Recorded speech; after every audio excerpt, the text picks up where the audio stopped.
Hello there everyone, I'm Christina at CSLdesigns and today I'm going to show you how to make these spiral wirework rings, and these are the ones that I've made. So basically what we have is the same ring, but one is without beads, just a plain wire one, and then one here I've made with beads just to show you the different alternatives that you can do, because I think the just plain wire one is nice enough in itself, just to show you what it looks like on. So you can see because of those spirals there, it gives a really nice effect on the finger. But you can also then add beads to it if you want to add, say, a little bit of colour and a bit of interest. Then you just add a really nice touch, and obviously depending on what beads you choose to add, they'll give a completely different look, whether you want to contrast or whether you want to kind of match it up.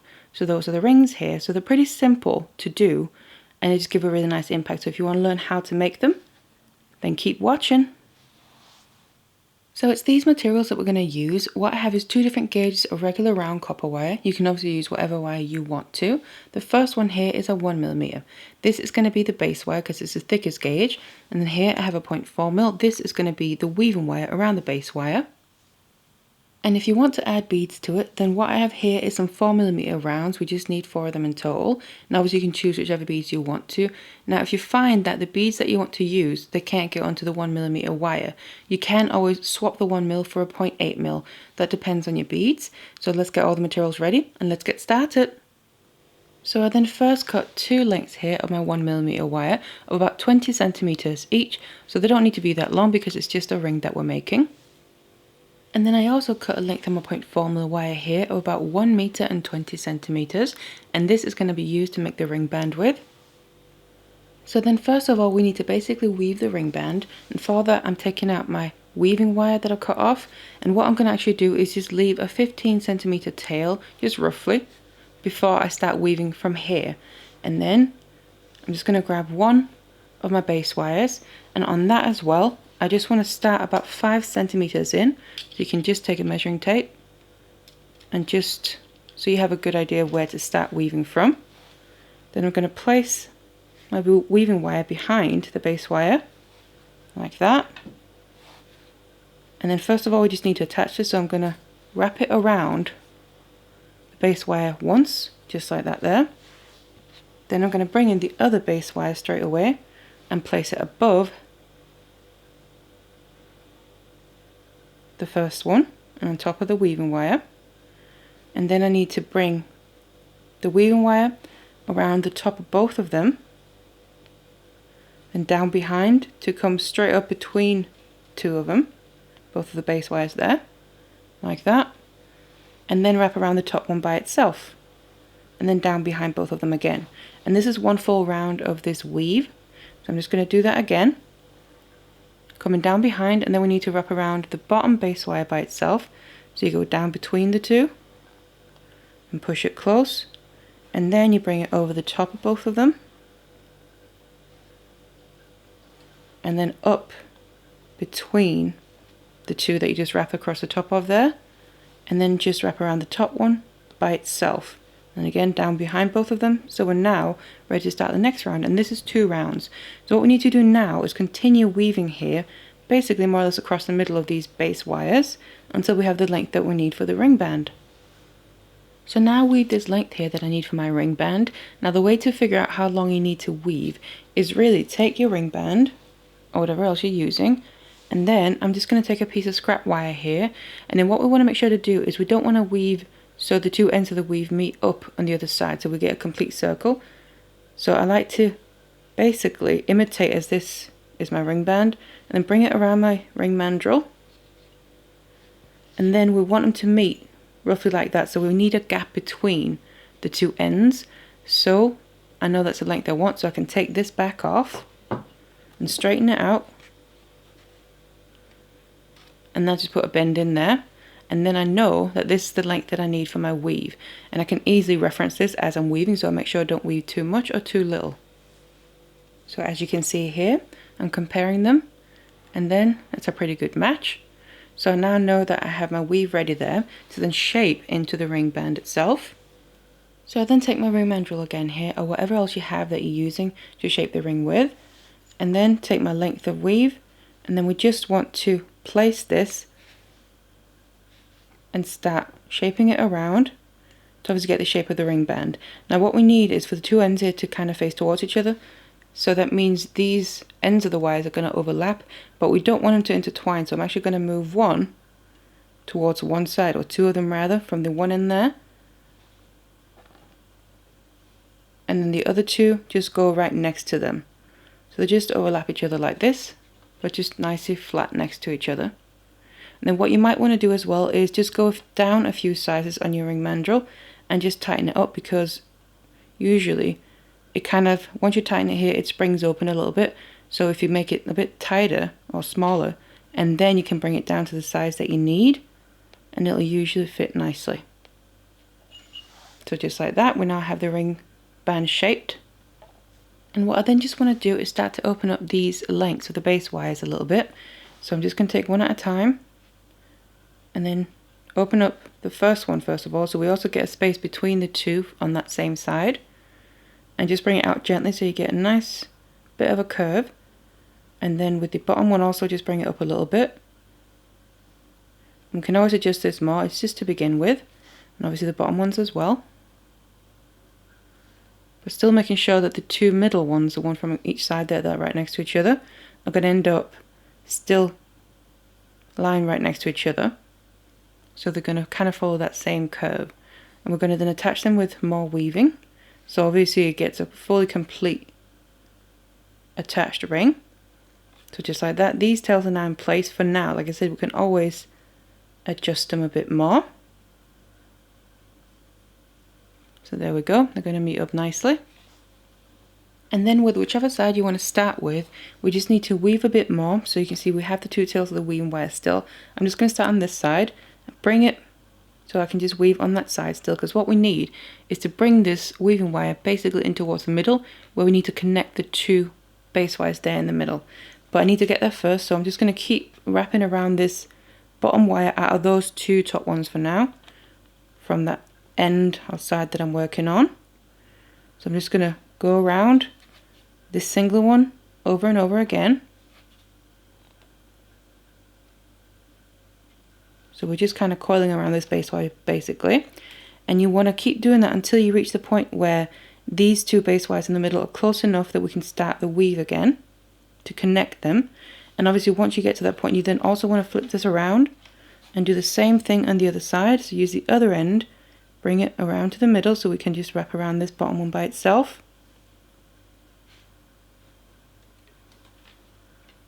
And basically make the same amount of wraps so it becomes nice and even. And again, we reach that point in the middle where we can just do the final wraps of the weave to connect the two sides together.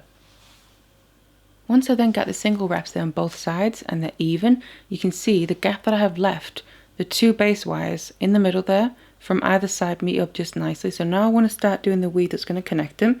So again, I'm just going to use whichever end of your weaving wire is the longest one, just use that one. And then we basically need to do the exact same weave as we did on the ring band. So that means I'm just going to bring this further down. This is coming from the top one, so I'm bringing it down below the two base wires on the bottom.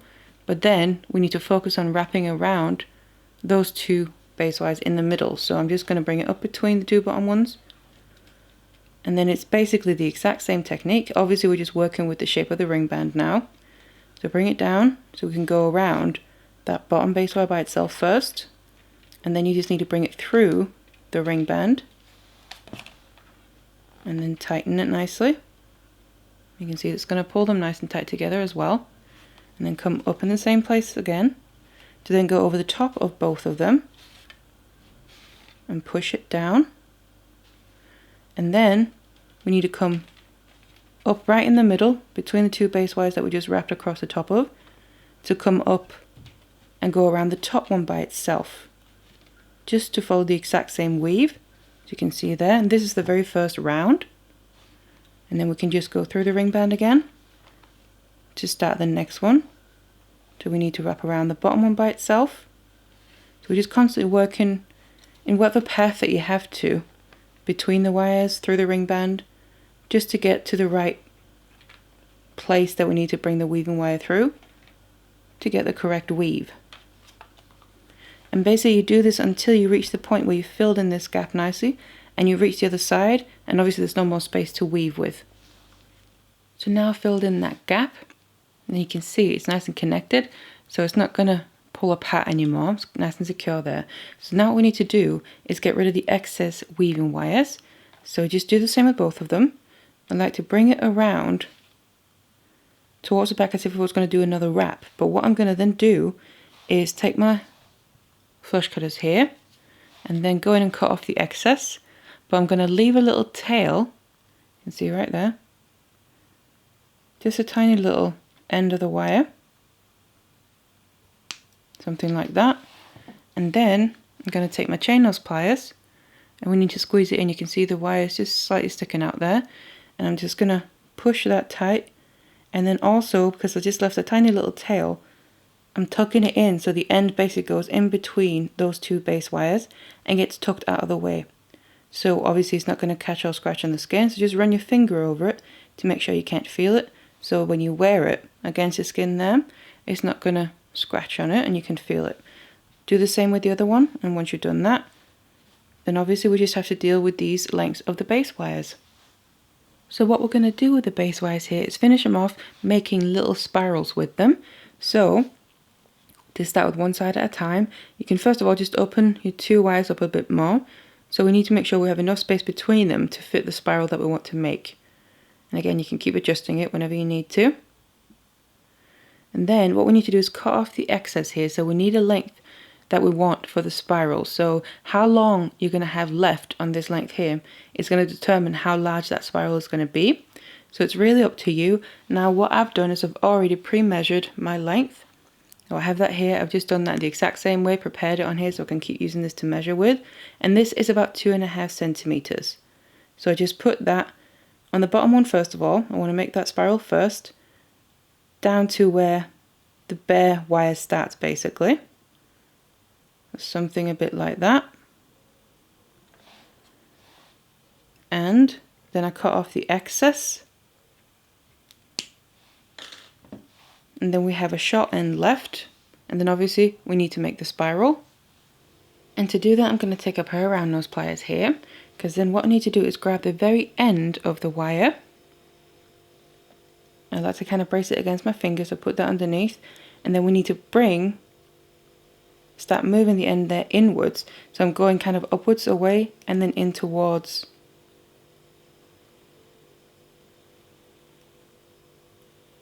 where the wire starts. And then it's really up to you how tight you want this spiral to be. Now I want the middle to be obviously a bit tighter, so you can just tighten up however much you want to. And then otherwise you keep moving it in towards the middle there until you get it further and further. I just want to flatten it out a bit to make it easier to see where I want it to sit, and keep rolling it until we get that spiral down there towards the beginning point. Again, it's also up to you really how far out you want it to sit or how far in you want to get it. And then we just want to flatten it down so it lays flat, and we then have that space in there so that next base wire up that we haven't curled yet, that basically meets up with it, because then we obviously need to do the same with that one, make a spiral with that. But then so it fits perfectly into that little gap that we opened up. Otherwise, this is where I meant you can keep adjusting them. If you need to open up this top one more to fit that spiral in, you can just do that as you're making it. But then obviously we need to do that top one as well.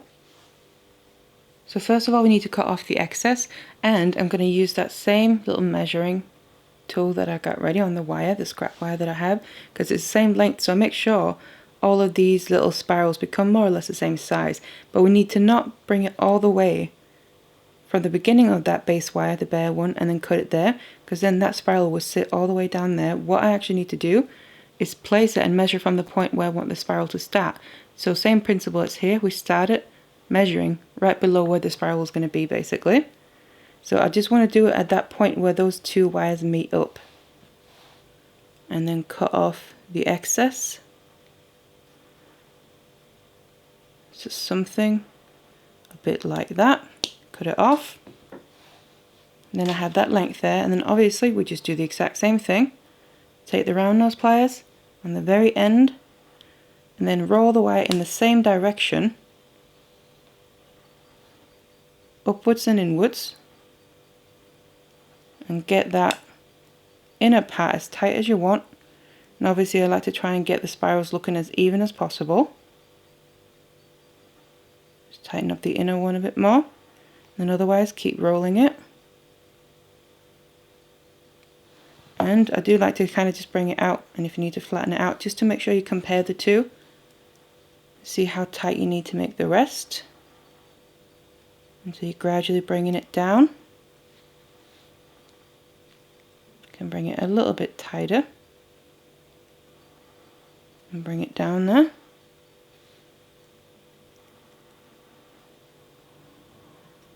And then just place it really where you want it to sit. So that is more or less that final spiral.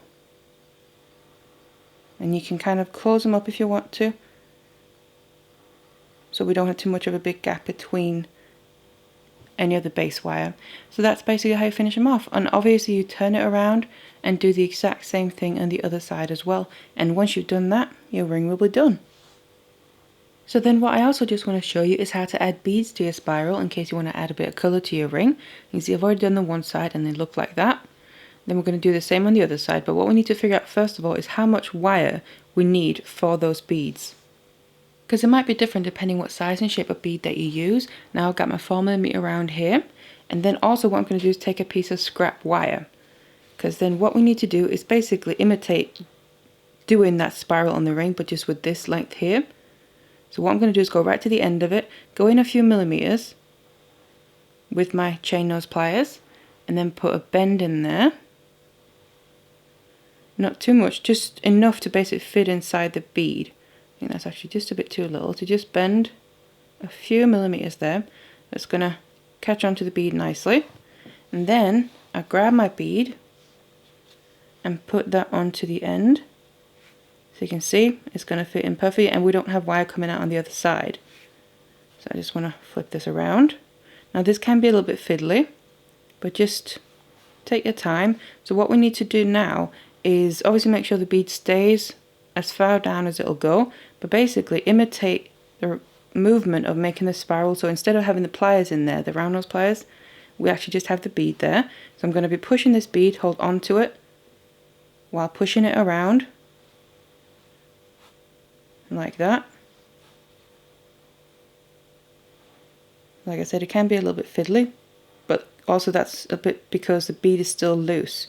And once we get to the point where the bead is captured, it becomes a lot easier.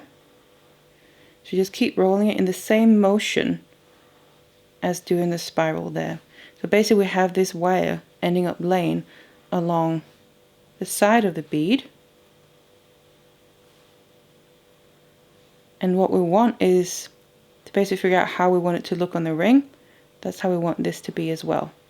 Just keep making it as tight as possible around the bead there. And then otherwise keep rolling it.